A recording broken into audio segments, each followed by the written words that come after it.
खुशामदीद है मेरे YouTube channel mini twin कहानी में। एक गांव के पास एक घना जंगल था। उस जंगल में एक अजीब सा दरख्त था जो बोल सकता था, लेकिन सिर्फ उन बच्चों से जो सच बोलते थे।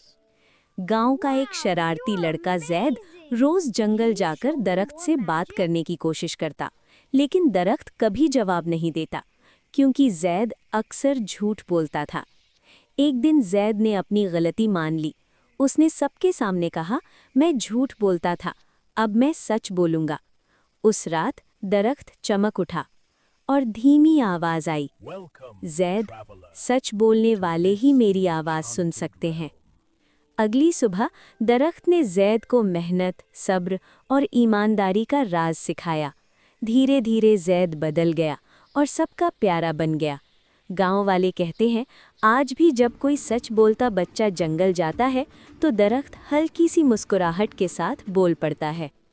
सबक, मॉरल: सच बोलने से सिर्फ भरोसा नहीं मिलता, बल्कि जिंदगी के राज भी खुलते हैं। तो कैसी लगी आपको जैद की कहानी? कमेंट करके ज़रूर बताइए। वीडियो को लाइक करें और अपने दोस्तों के साथ शेयर करें। अगर चैनल को